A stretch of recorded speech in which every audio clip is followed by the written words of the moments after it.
You tool people out there, has Harbor Freight got a deal for you? Big savings every single day this November. Because we know that right now, when the price of everything only seems to go up, you need a place where prices stay low. So shop in-store or online for quality tools you can trust at prices you'll love every day. Whatever you do it for less at Harbor Freight.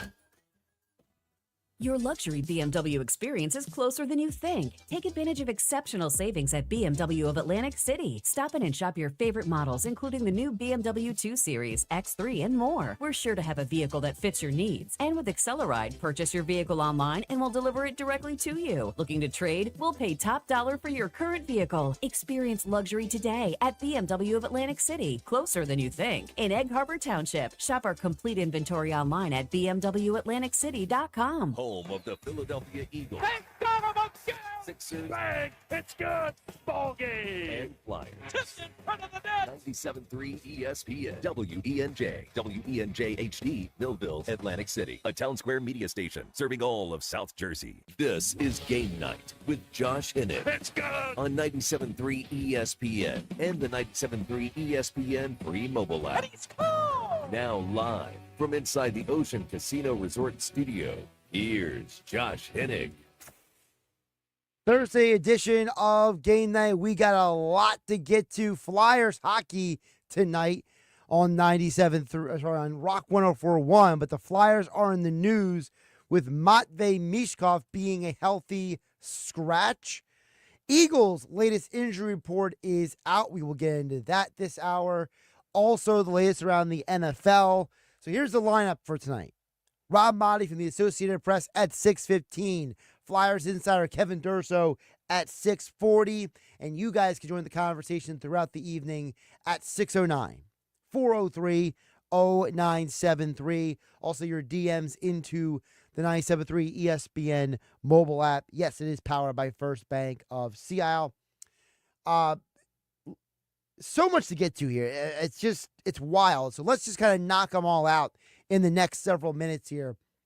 First of all, when the news came down about Tyrese Maxey earlier today, and I know we usually get Eagles at the top, but I'm going to hit the Sixers first because we have plenty of football to get to throughout the day.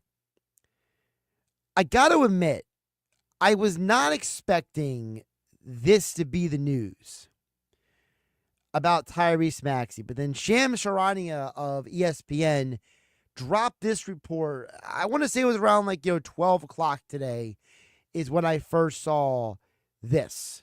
Tyrese Maxey will have a full evaluation later today, but the sides are bracing for him to miss about a couple of weeks with this hamstring injury. He's a guy that obviously wants to play through everything, but he will need to take his time. This is a soft tissue injury. The Sixers are going to take it very, very seriously. I've spoken to his agent, Rich Paul, at Clutch Sports, and they will make sure that he's going to be 100% when he comes back. He's someone that wants to play basketball desperately bad, but this hamstring injury, it's a soft tissue injury. The Sixers will be taking this very, very seriously.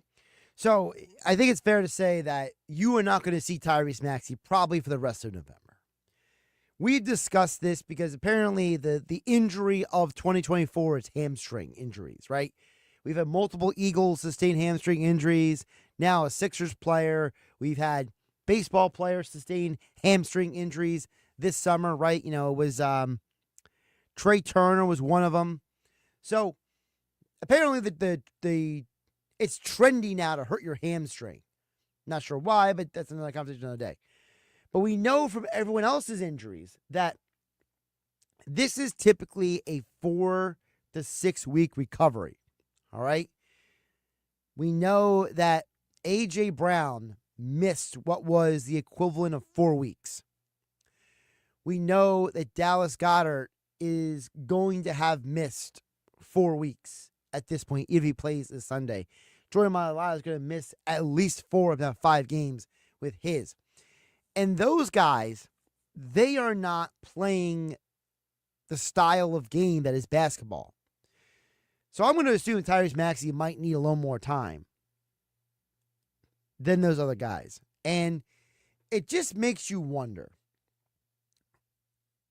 is this Sixers team just not, is this just not their year? I say that because I get the feeling, I was at the Sixers game on Saturday night, and I'm watching the team the last 2 games, late at night, not getting enough sleep. I'm tired as you know what. And I got to tell you guys, this is not a fun basketball team. The joy that I had watching this team in years past, it feels dead. And maybe I'm wrong, and you guys can let me know at 609-403-0973. That's the text board. I just feel like the Sixers team lacks the life, the energy that they used to have. I made a comment to a buddy of mine from high school. I said, the process Sixers teams played with more heart than some of the Sixers on this team now. Now, some of that might be the fact that you have older players, right? Your Eric Gordons, your Andre Drummonds. These are not young players like they were in the process years.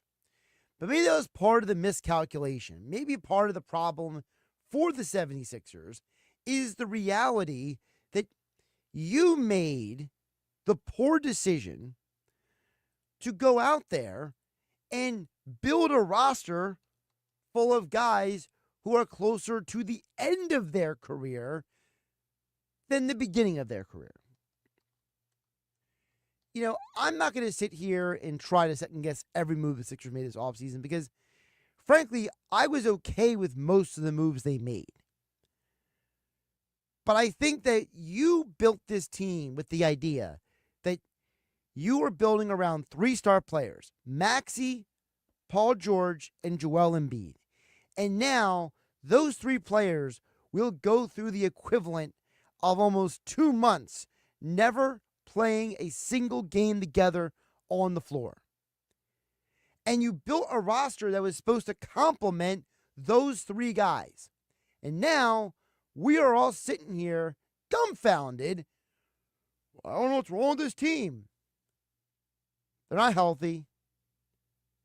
And the roster was built with the idea that you were going to complement your stars. And those stars are unavailable. Now, the good news coming out of today, Josh Hennig hanging out with you here on 97.3 ESPN. You're home for the Eagles, Sixers, Phillies, and Flyers. Flyers on a sister station, Rock 104.1 tonight. Eagles this Sunday. Coverage begins at 3 o'clock. Then Merrill Reese, Mike Quick calling all the action at 4 p.m. here on 97.3 ESPN. Sixers, Lakers tomorrow night here on 97.3 ESPN. The Eagles injury report came out, and, well, I hate to say I told you guys so, but I told you so. Eagles were resting a lot of guys yesterday, and the news came out today that basically all the guys you saw resting yesterday, they were limited at practice today. Fred Johnson, Devonta Smith, Nolan Smith, Saquon Barkley, he's listed as rest, but he was a full participant at practice. A.J. Brown, Dallas Goedert, Jalen Hurts, Darius Slay, everyone present and accounted for, even the man in concussion protocol, Ben Van Sumeren, was a limited participant at practice. And we'll get into this deeper with Rob Maaddi from the Associated Press coming up on the other side. The Eagles and the Cowboys are coming into this game from completely different ends of the spectrum.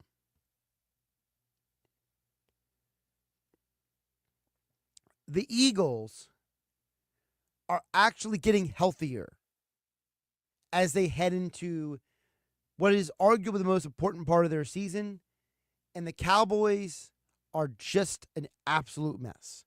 Micah Parsons, they're hopeful he'll play on Sunday. Dak Prescott, he is going to be out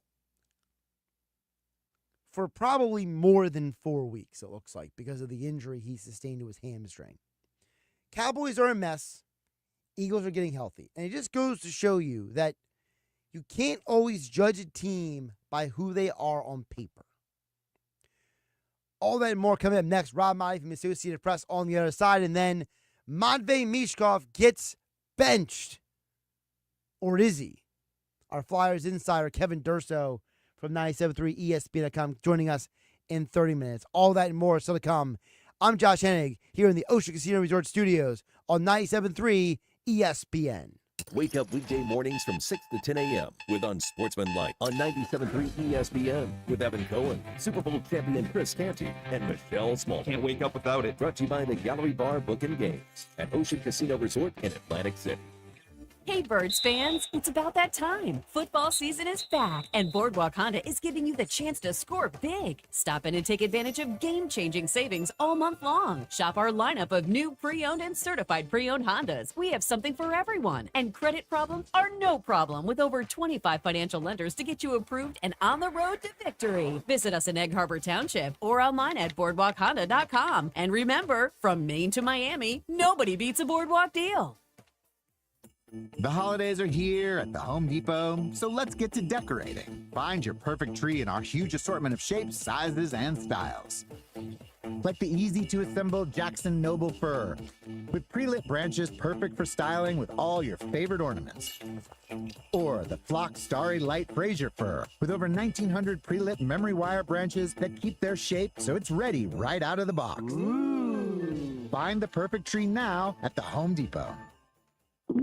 Oh no, stomach issues again? Stomach issues? Who are you? Your pancreas. I could be the real reason for your diarrhea, gas, bloating, stomach pain, or loose oily stools. I thought it was my stomach. People often do, but any of these symptoms could mean having a condition called exocrine pancreatic insufficiency, or EPI. With EPI, the pancreas doesn't release enough enzymes to break down food, but EPI is manageable. Use the symptom checker on identifyepi.com and speak with your doctor. That's identifyepi.com. Sponsored by AbbVie. Get in the zone, AutoZone. Welcome to AutoZone. What are you working on today?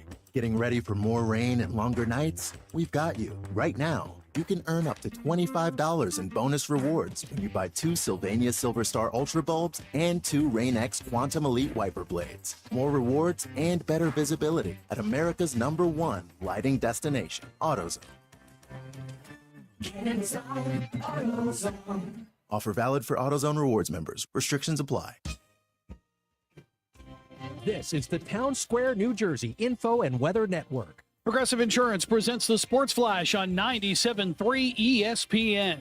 NBA, the Sixers staying in Los Angeles on Friday as they take on the Lakers. Philadelphia dropped 4 in a row Wednesday night, losing to the Clippers 110-98. Kelly Oubre and Paul George each had 18 points.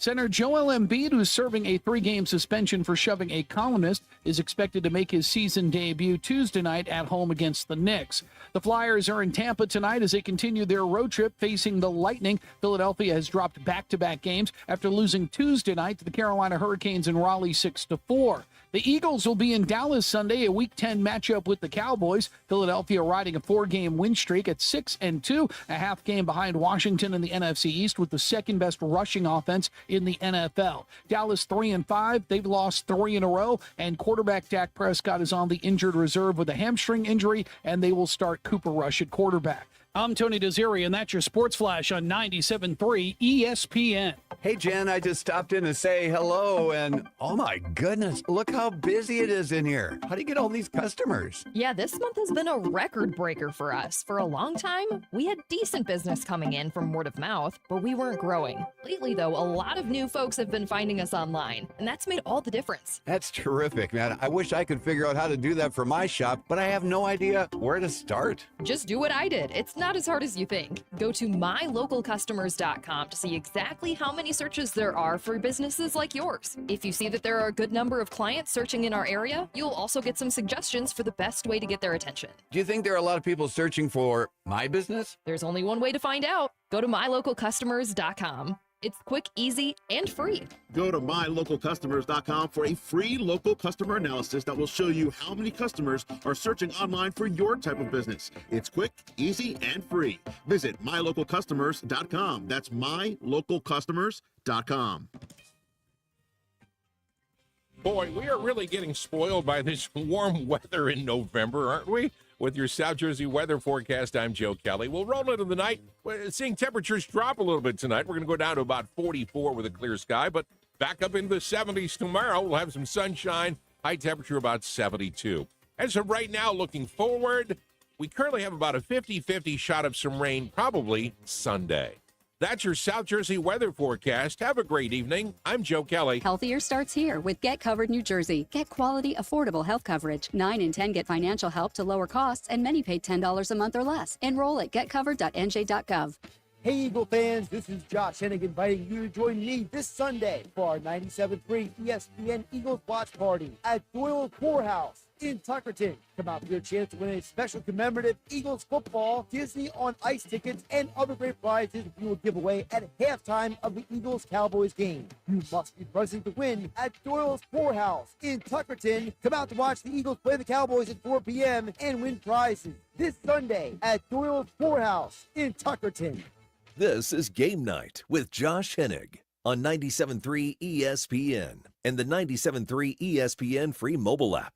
Game Night being brought to you by Boxing Insider Promotions. They have the holiday event of the season at Tropicana Showroom in Atlantic City, Saturday, November 16th.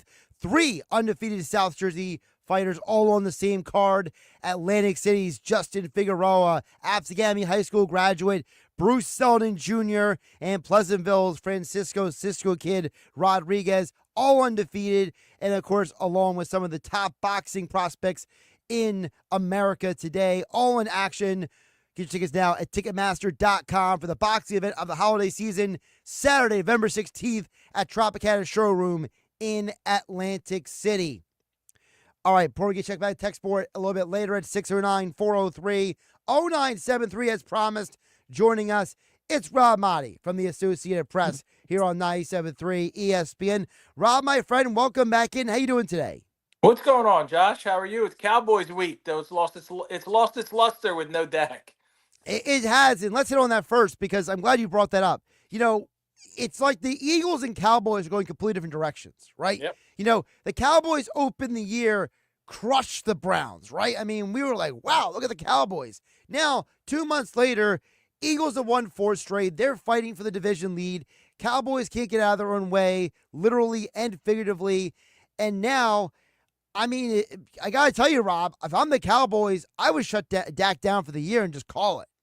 Yeah, it doesn't make sense. By the time he's ready to come back, if it's 4 weeks, they could be 4-8, 3-9, and right. It should be all about looking at this point for them. Trey Lance, they're not going anywhere.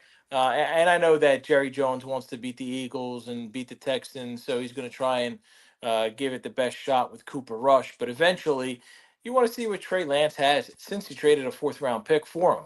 Not that he's going to be the future at all, but potentially he could be somebody who could be a serviceable backup or a trade chip. So I think they're going to go in that direction. I'm not sure if Dak will play again. If he's out 4 or 5 weeks or even longer and they're completely out of it, it doesn't make any sense. They got to really gear up for the draft and play for draft positioning. So from an Eagles standpoint, they haven't won in Dallas in 7 years, I believe, and this one is about as easy as it gets given the circumstances. Yeah, the situation with Dallas doesn't make any sense with the quarterback because, you know, if you go by the reporting, I mean, they're saying the hamstring might be partially turned off the bone. Like, yeah, dude, like, I mean, if you go by the people who are smarter than you and I, they say that typical procedure for that is you let it heal a little bit so it scars. Then you go in and do surgery to repair it. And then after that, it's a 6-week recovery. Well, I don't know if you're better at math than I am, Rob. But the last time I checked, that type of timetable is like 8 weeks. And by that point, Cowboy season is over. Over. Like I don't necessarily believe that Dak's coming back at all this year, and it's unfortunate for the Cowboys the way things unfolded for them. But going into the year, it didn't look like they had much of a chance anyway. They didn't do anything in the offseason. And this is completely on Jerry Jones. They did nothing but lose key players and not supplement. And he, for whatever reason, he believed that they were going to be contenders. I don't know who's lying to him or if he's lying to himself, but they never really had a chance. And they can't run the football. They can't stop the run. They couldn't do it last year, and they couldn't do it this year. And once Micah Parsons and DeMarcus Lawrence went down, that really and Deron Bland since the beginning of the year, like that really hurt their defense. And the defense has completely fallen apart. So I think, and what that you've alluded to, the win against the Browns in week 1, what that did was maybe give them false hope that, hey, we're better than we really are. And look what the Browns turned out to be with Deshaun Watson, absolute trash too as well. So this is, if you're an Eagles fan who relishes in Dallas's misery, it's a good time for that this year, because and from a long-term standpoint, I don't even know how they can turn things around for next year. And obviously that's going to mean Mike McCarthy's status should be up in the air. And it was certainly, he's in his final year of his contract, and it was thought that he might be fired after the playoff collapse last year. He wasn't. I don't know how he survives this, other than Jerry saying, well, everybody's hurt. And that still doesn't make any sense. It doesn't. I think they're going to go in a new direction. And to me, right now, this is a team that's closer to rebuild than Super Bowl. Speaking of coaches, I want to ask you your perspective on Nick Sirianni, because he is a coach that is in a very weird situation, because in spite of the reality, Rob, that this guy is actually on the borderline of making history as a head coach, people still want this guy fired. They don't like him. They can't stand him. You know, and it's not just Eagle fans. It's national media types like your boy, Dan Orlovsky, and other guys who are former players who are ripping this guy. What is with the anti-Nick Sirianni sentiment?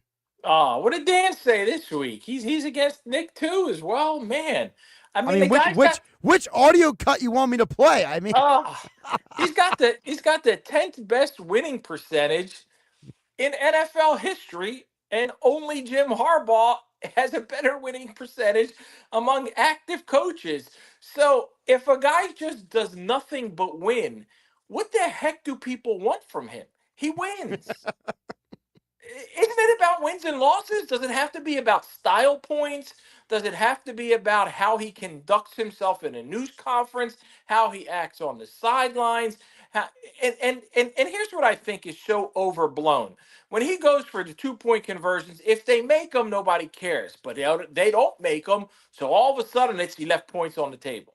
And he goes for 4th down, and you get it, and it's aggressive, and it's gutsy, and it shows confidence in the team, and it helps spur them to victory. And you don't get it, and it's suddenly, what the heck is he doing? You just want to be, let's punt, or let's take this, settle for the 3, which may not necessarily be. The 2 last week would have been 45 and 43, well within Jake Elliott's range. So you could certainly assume a 3, but I'm not going to put points on the board till they're on the board. So until Nick Sirianni loses games, I'm not going to complain about him.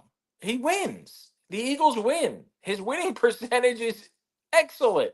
So people love to hate on the guy, and I know they don't like the way he conducts himself sometimes, and they don't like the way he talks to fans and just acts on the sideline and the whole thing, and maybe the pandering is a little too much. And I get that. I understand it, but isn't the name of the game to win? Like, ultimately, isn't that all that matters? You're supposed to be judged by wins and losses, but not in everybody's case, they're judged by their record. Not in Nick Sirianni's case. Here's the details to the record. So I talked about this the other day, Rob. So for those who don't know the details, so if Nick Sirianni wins on Sunday, he will be 41-19. The only men to win that many games in their first 60 games as a head coach, better than Nick Sirianni, are George Seifert, who was basically handed the team by Bill Walsh, Chuck Knox, Don Shula, who I thought he was one of the best coaches of all time, George Allen, also one of the best coaches of all time, Matt LaFleur, who has not been to a Super Bowl like Nick Sirianni, and then Sirianni will be tied with Sean McVay. That's the list in front of you, Rob. That's the people who have won more in their first 60 than Nick Sirianni. That's good. That's a good list of guys, Josh. And wasn't he the fastest to? Was he fastest to 40? Or no, he's not fastest to 40. No, he's not He's not fastest to 40.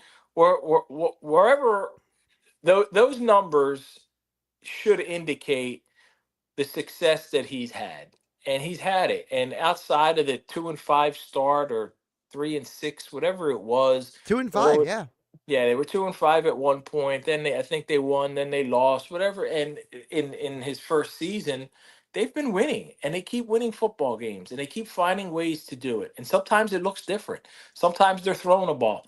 A lot of times they're running the ball. A lot of times they're relying on now Saquon Barkley and not dependent upon Jalen Hurts as much. And then there's going to be a game where Jalen's going to throw for 275, 300, and A.J. Brown and Devontae are going to go over 100, and Saquon may not get as many touches. They find different ways to win. The defense, since the bye, has stepped up.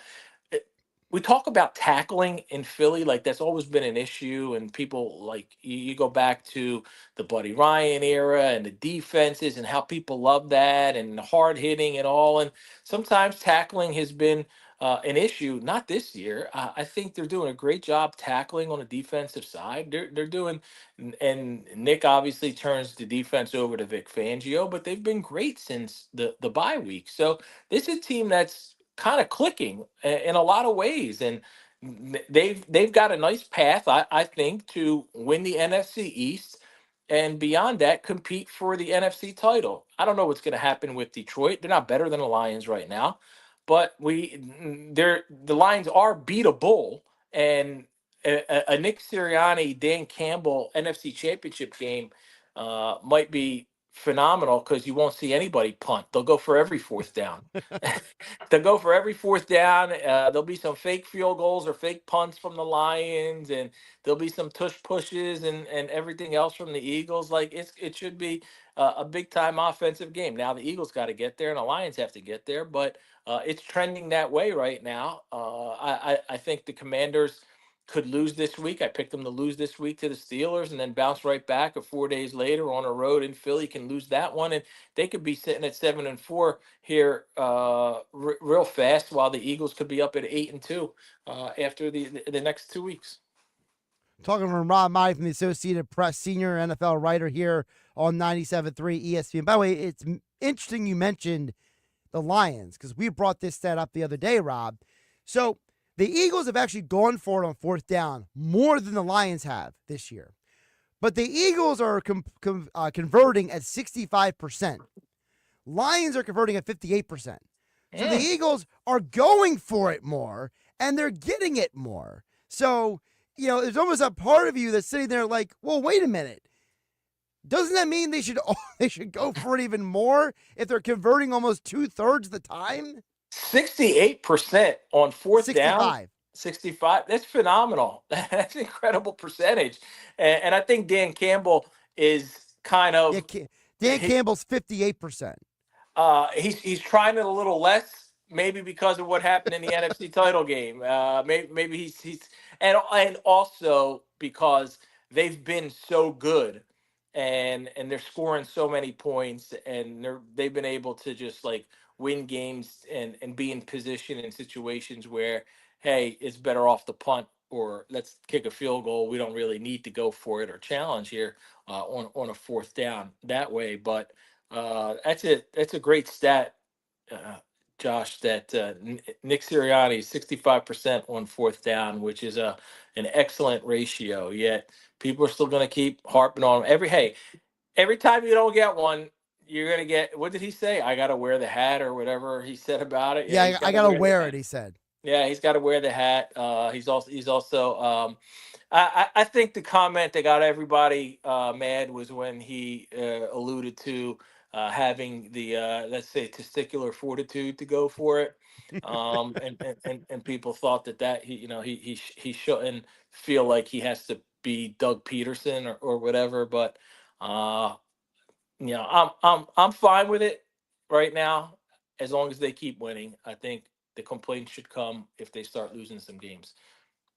Well, another guy who's good with it is Lane Johnson, because he did it. I was listening to his conversation with Derek Gunn this morning, a 44-minute conversation between Derek Gunn and Lane Johnson on the Inside the Birds podcasting platform. And I want to play for you. Lane Johnson had a lot of good things to say about Sirianni on the pod. And anybody knows Lane will speak his mind if you give him the platform to speak. And this is part of what he said about him and the players' appreciation of Nick Sirianni. That's one thing I love about Coach Sirianni is that when we get back to the room and stuff, that's floating around, he addresses it and we talk about it. And we go, people are going, what the hell's going on here? Okay, this is why we did it. So we explain to it. And in the heat of the moment, you're like, damn it, man, what are we doing? But yeah, for me and for the players, it's like, man, it's a part of the game. It's like we have a job to do anyway. It ain't going to be pretty all the time. I mean, Lane gave it to you right there. He says they love it that Sirianni comes and explains it to them. He communicates to them. Lane goes on to say in the podcast how he likes the fact that Sirianni's younger. It's easier to talk to him about things, about how the players went to the coaches and said, we need to run the ball more. And they said, all right, we'll do that. Like, I think there's a perception put out there by, not you, Rob, but national media types that, like, the players can't stand this guy. But yet, Darius Slay and Jason Kelsey and Lane Johnson and Brandon Graham, they all have positive things to say about the head coach of the Eagles. Josh, you mean there's fake news? Like fake news, Rob. Fake like news. A fake of a better there's misinformation out there about people saying that it happens so often. We hear it all the time where there's an anonymous person may say something negative, but anything everybody says on the record is positive. But let's go with that one anonymous person who may have an axe to grind. The one guy. Yeah, the one guy. By the way, I just got to mention the Darren Sproles podcast appearance with LaShawn McCoy and Deshaun Jackson. I never listened to their pod until last week. I had to hear what Darren Sproles said in there, and man, I obviously he hated the fact that Carson didn't throw him more 3-yard passes and went out of his way to kill him. But shout out to Deshaun Jackson for calling him on his garbage, because he just came across as just completely misinformed and way out there. It was completely idiotic at times. So just had to throw that in there for since we're talking about misinformation. Rob, a couple more before I let you go on the NFL big picture. We mentioned the Eagles and the Lions. If the 49ers get back up to speed, right? McCaffrey could be coming back this week. We know Ayuk's out for the year, but if is McCaffrey plus the 49ers what they have right now, how do they stack up with the other teams like the Eagles and the Lions and the Packers and the Vikings and the Washington, by the way? Yeah, big week this week, and I'm excited to be at that game to see CMC come back against the Buccaneers. And the way Tampa Bay played Monday night on the road against the Chiefs, should have won that game, had them go to overtime. Now I think it might be a little bit of a letdown for them, short week coming home, but then again, whatever they lose in it, San Francisco's playing 10 a.m. in the morning, according to their body clock, because West Coast team playing East Coast time. So I really want to see how the Niners come out. They're coming off a bye. They're getting a little bit healthier.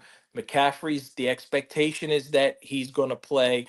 Ayuk's out for the season, but they drafted Ricky Pearsall with the intention of having him take some of those plays and take some of those snaps, because they thought that they very well might end up trading or moving on from Ayuk, and Pearsall's going to be the guy. So yeah, he's an important piece of that offense. But if you got a healthy McCaffrey and Debo and Kittle and Pearsall can contribute, and Juwan Jennings, and then to see what Jordan Mason was able to do while McCaffrey was out, and of course they got an All-Pro fullback in Juszczyk, and Brock Purdy, for the most part, has played very well. I think they can be dangerous. And they've often, over the past couple of years, Josh, started slow, 4-4, 4-3, like somewhere around, and then they make runs. One season, I think they won 10 in a row. Last year, maybe reeled off 6 in a row. The schedule's a little tougher for them now. They've got the Eagles. They've got, I think, Buffalo and Green Bay back to back. They've got a tougher schedule. I don't anticipate them running off 6, 7, 8 in a row just because of the teams that they have to face.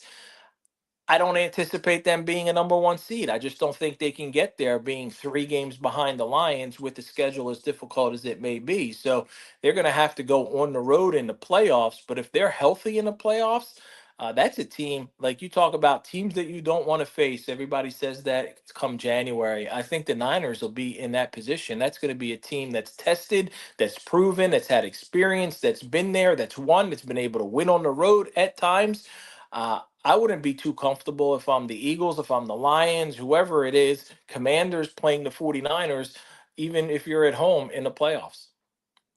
All right, before I let you go, Rob, because I got it's a crazy day today, but a non-football question for you. I got to know, who owns more sleeveless shirts, you or Pat McAfee? Yeah.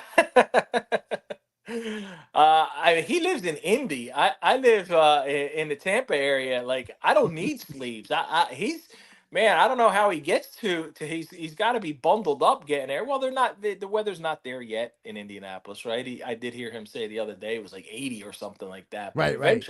eventually he's going to be wearing those sleeveless shirts in the 20s and the 30s, and I'll put on a sweatshirt when it's 65. Like, I'm looking forward to that. Rob, who do you got for Faith on the Field this weekend? I've got a kid, a college player, college baseball player, Evan Funkhauser, reached out to me a couple weeks ago, maybe 3 weeks ago, really wanted to share his story. And I said, yeah, this is going to be a great opportunity for him. I had some veteran NFL players lined up and said, let me put those guys on hold. Had an awesome event this week with Tony Dungy. You know what was really cool about that, Josh? Dick Vermeil, another Hall of Famer, came out to see Tony Dungy, and we're like, well, we might as well have you introduce him. But then Dick Vermeil doesn't travel alone, so he brought Randy Logan and Reggie Wilkes, two members of the 80 defense. And first time I ever met either one of those guys, I was like, man, I like, they were blown away that I knew who they were. I'm like, yeah, that's the first team. So I'm like, it just shows you how old I am. So you had Reggie Wilkes, Randy Logan, and then a couple of the Jalix Hunt showed up, and here's what's really good. Jalix Hunt and Moro Ojimo, and then what's really cool, Brandon Smith was recently released from the Eagles practice squad a couple weeks ago, and he had committed to the school that he was going to cut, and he came out anyway, which shows a lot of character, right? Like, if you're out there, you're a free agent, you don't have a job yet, and you've just been cut, you might blow off like an appearance or something like that. Not this guy. So I was just really impressed by him. Faith on the Field, Saturday and Sunday mornings right here on 97.3 ESPN. He's Rob Maaddi, at Rob Maaddi on the Twitter X platform, AP senior NFL writer and prognosticator extraordinaire over at apnews.org. Rob, always appreciate you jumping on. We'll talk soon. Thanks so much, Josh. Keep up the great work, buddy. Josh Hennig here, the Ocean Casino Resort Studios here on 97.3 ESPN. Coming up on the other side, Matvei Michkov has been benched. But has he? We'll get into that next on 97.3 ESPN.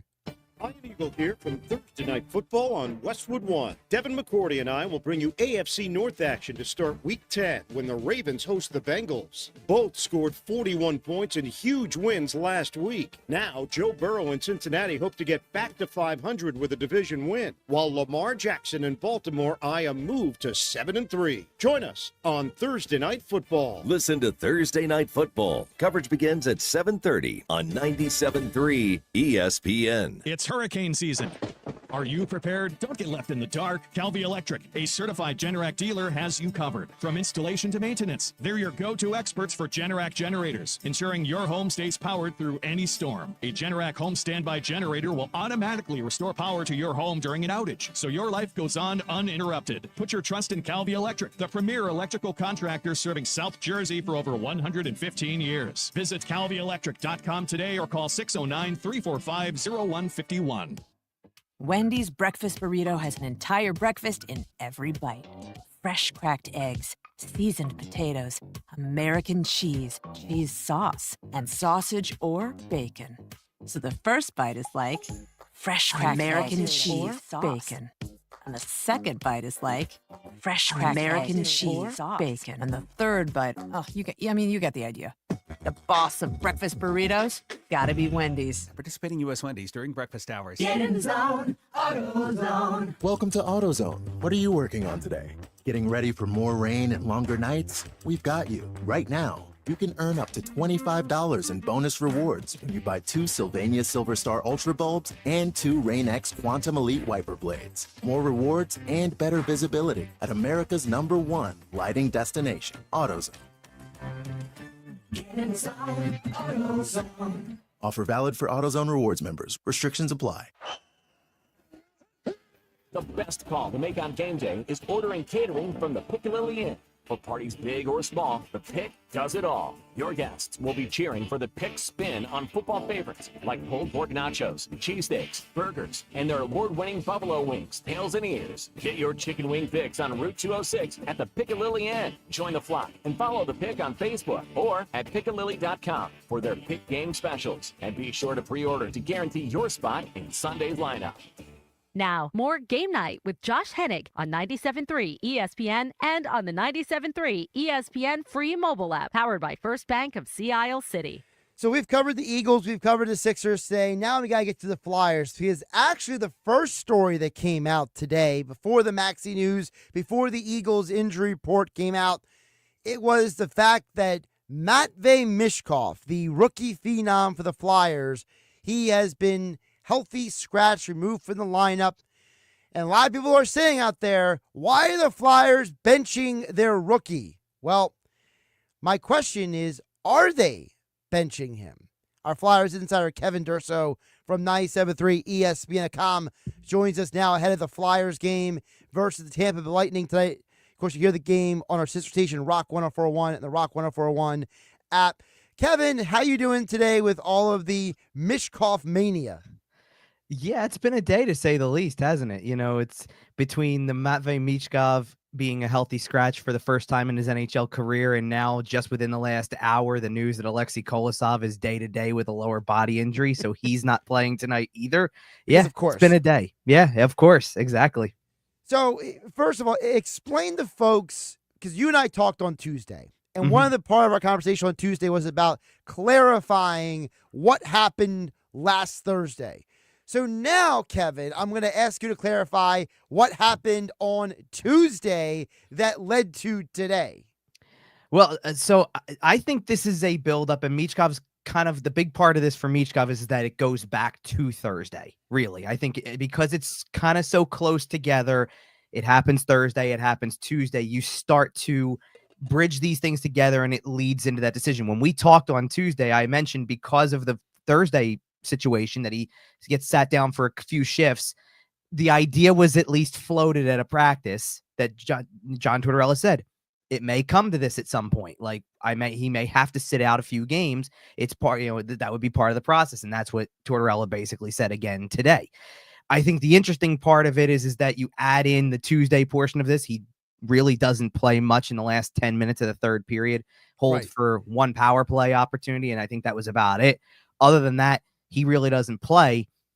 And I think that, the frustration level of it is that this is the one guy I think that everybody's really amped up to see. So I saw something that was kind of a breakthrough of sorts today in a way to me, at least from the fan perspective, because I don't really recall, the fan base has kind of their sides, right? There's people who are John Tortorella is not a right fit for this team and everything he does is incorrect. And there's the ones that are going, nobody knows what they're talking about. John Tortorella is pushing the right buttons. He's pushing them to be better. They'll be better for what he's trying to do.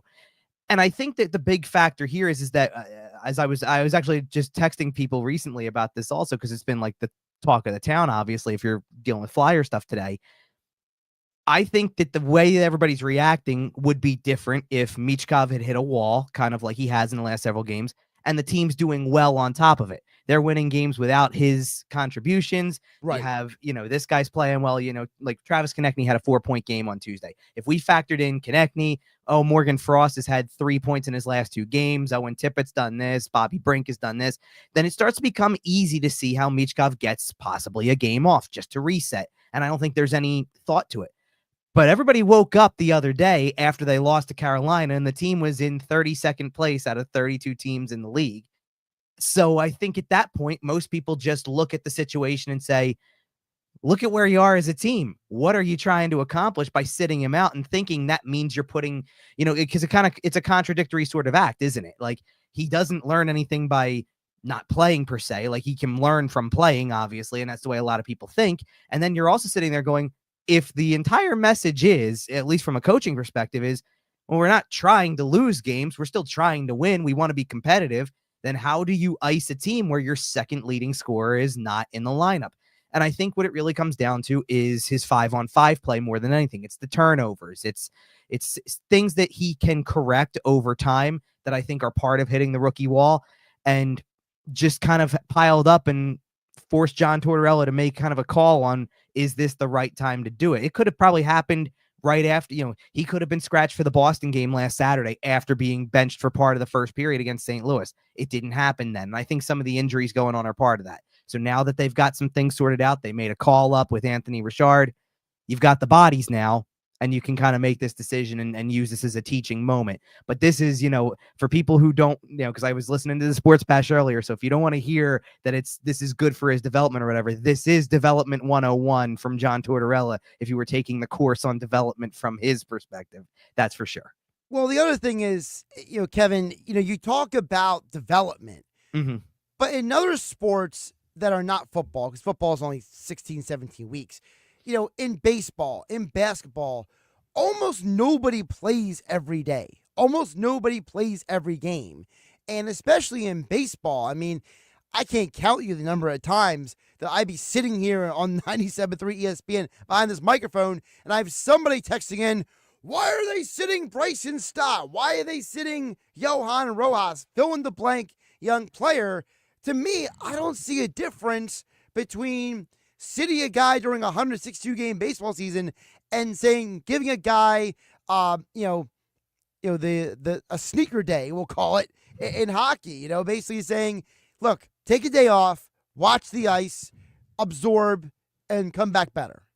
Yeah, and I think if you compare it to what happened to Jet Lachenko at the start of the season, where he didn't play in the back end of a back-to-back, and I fully believe that was to give him the best chance to put his best foot forward, instead of, here's a awful scheduling situation to start the season, you're probably not going to look your best, so we're not going to throw you in that spot. This is a little different because Michkov has played in back-to-backs. He's played in unique situations. So this is performance-based, probably. This is a chance to learn something in John Tortorella's eyes. But at the same time, you're right about the length of a season. He's not going to be used to playing what they play in the NHL. The KHL is not like that. So he's going to have to get used to some of this. And you've seen him play a lot. And yeah, he's had some power play success, but the 5-on-5 success hasn't fully been there. And some of that is not his fault. Some of that is he has driven play or created chances, and guys don't finish off his passes or things like that. But some of it is, especially recently, and this is probably part of where the fan base comes in again with the reaction. Tell me who's been good at 5-on-5 lately. This is a team that 4 straight games has averaged 19 shots per game in the last 4. You're not going to do anything offensively with that. So that's where it kind of then shifts to who's the weaker link or who's showing signs of weakness in the defensive zone that could start that process, that could build towards more offense. And I think that's where you've seen Michkov struggle. The reason he got sat down last Thursday was it literally happened right in front of, looking straight across from my seat in the press box. Turnover at the defensive blue line. St. Louis gets a scoring chance. Michkov was kind of peeling off on the play a little bit. Immediately they sat him down, and it was like, here's a teaching moment for you. You can't do that. And they're going to continue to do this as long as he's 19, he's a rookie. They're going to continue to do it this way. But when you've got a fan base that basically is sitting here looking at a team that's been run back, isn't performing like they did last year, doesn't have the benefit of a hot start, and now is going to sit down the one piece that I think everybody really wants to see, yeah, it's going to cause a lot of people to tune out tonight, probably, for sure. If you still haven't been able to figure out how to find games on ESPN Plus only yet, because it's one of those tonight. So maybe that's to the Flyers' benefit that it's not on television. Well, I was gonna say they're also sitting him at home. It's a road game, so it's exactly. They're not the Sixers where it's like, is Joel Embiid playing? Well, I don't know. No, it's like, no, we're sitting him in a road game. Kevin Durso, our Flyers insider from 97.3 ESPN.com at Kevin_Durso on Twitter. If I could backtrack something you said a moment ago about how, in the KHL, it's a lot less games and time played in a season than the NHL. I wanted to point out, I want to double check this, because I thought this was true, because I remember you mentioned this in one of your articles. Michkov has the second most time on the ice of any forward on this team. He's averaging almost 18 minutes of ice time a game. And that's with him not playing in 2 of the games at the end of a game. So it goes to say that, how much of his not getting back on defense or his turnovers or the sloppy play is a young player still getting his NHL legs under him. It's definitely part of it. And he's got kind of a style to his game right now. When I watch him, he does tend to try to hang out around the neutral zone because he wants to break out quicker than everybody else does. He wants the puck moving up the ice, which John Tortorella does too, honestly, but you can't just hang out and kind of cherry pick it. That was a trait that a lot of people, and this is not to put him on this level per se, but it's a trait that a lot of people saw in Alex Ovechkin when he was a rookie. Ovechkin came into the league and he was just a cherry picker. He didn't play defense. He stood at the opposing blue line and scored a bunch of goals because they got it to him fast enough. By the way, you know who else used to do it was Pavel Bure back in the 90s. Sure, absolutely. And that's the level, like, Michkov falls into that category of guys, at least from the experience he has in Russia so far. Like, his coming over to North America, he was in the same sentence as even guys like that in terms of the hype. That's the way that he was viewed. It does take time. I mean, look, Ovechkin was a great player from the very beginning, obviously, but he didn't have really that defensive instinct until way later. I mean, think about when he finally won it. He sure, stunk and then all at of a defense sudden, when he first got to the NHL. Absolutely, and think about it. Washington was that team that could not. Washington was basically a little bit like the Sixers of the NHL. Couldn't get past the second round. And when they finally did, one of the key reasons they did is Ovechkin was a more involved player on the back end and played all ends of the ice. He became more of a 200-foot guy, and it turned into a championship season for them. And really, at that point, pretty much cemented his legacy as one of the all-time greats. For all the stuff he's doing currently, if he didn't have a cup, I think it would be still a little bit less than what it currently is. He's got his, when he got his cup, that was the final, really the final thing that he needed. So Michkov's going to have to learn that part of the game too. And it's different than playing in the KHL where maybe you can get away with that style more often. All right, Kevin, before I let you go, because you mentioned the Kolosov news when you first jumped on here. I mean, this Flyers team, this goalie situation is getting out of control. And I'm paraphrasing a question that Mike Gill asked me off the air earlier. I'm going to give to you here, Kevin Durso. Why doesn't this team just go call any random team and go get a veteran goaltender? Like, why not call Minnesota, for example, and go get Fleury? Or you're telling me the Flyers couldn't just pick up the phone and just be like, hey, who's got a veteran goaltender who can just come in here and play? Yeah, so I think it's the circumstances surrounding the two goalies that we're focused on the most that create this situation, honestly. You had to go out of your way to even make Ivan Fedotov being here at the end of last season a possibility. He was off the radar completely, and then all of a sudden basically just showed up at random one day. And but to get him to stay, I think, longer than just whatever little bit of time you had left last season, there was kind of like a handshake agreement behind the scenes of like what the deal was going to be when he re-signed in the offseason, so that it wasn't just you're over here and then we'll talk and use 3 appearances as a judgment call on what you're going to be. What they're basing Fedotov off of is what most guys would consider a full career in the KHL, and he was elite in that league for several years. They're going off of that and trying to see if it'll translate. But Fedotov's situation is so unique, having lost an entire season due to the military service that he was forced into basically as he tried to come over to North America in the first place, and now coming over and still trying to figure out the game. And he's 27 going on 28. Like, time is running out as an NHL guy. If you're figuring it out, you're normally by that age, you better be in your prime. And in Kolosov's case, the uniqueness of the situation is he's young enough to still be raw. I heard your comparison to Todd Fedoruk on the broadcast the other night, said he's kind of like Sergei Bobrovsky in a way. And I think that's a perfect comparison because 1, he plays that style, and 2, he's starting his Flyers and NHL career at around the same age and time that Bobrovsky did back in the day, that he was very raw then too, and then turned into one of the better goalies in the league, obviously, a Vezina winning goalie. So Kolosov's just raw, needs a lot of experience, and the reason that he's thrown into this situation now is the threat of whether or not he stays in North America for the whole year. I guess you kind of get some time now to kind of let everything settle because he's going to sit out at least tonight, probably Saturday, I would imagine. At least by Saturday, they would be able to figure out something else for the backup instead of the guy who's normally the emergency backup in Tampa that they just had to sign to an amateur tryout. It's going to be a great trivia question someday. You know, who is Kyle Conan, the guy who was an emergency backup basically for one night? You know, that's the way it's going to be.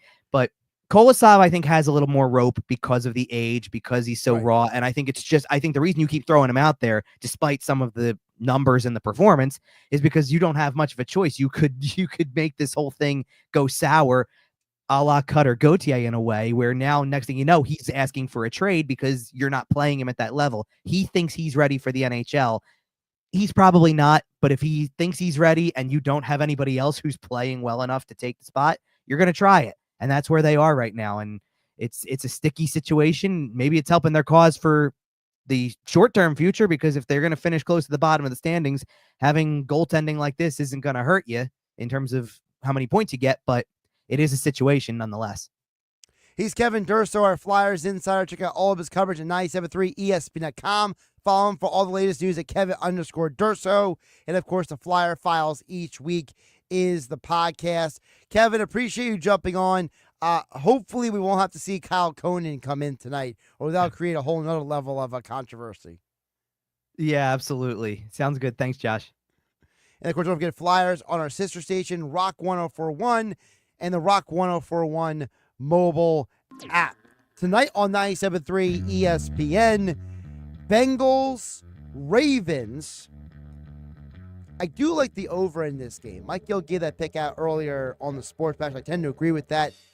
I think you're going to see some scoring tonight. And the guy I'm going to give you, because I see Jeff from Ocean City texting in, Mike Gesicki. That guy has stepped up big in the absence of T. Higgins. And what is Baltimore's biggest weakness? It is their linebacker and safety play in coverage. So give me a Mike Gesicki anytime touchdown along with the Ravens Bengals over tonight.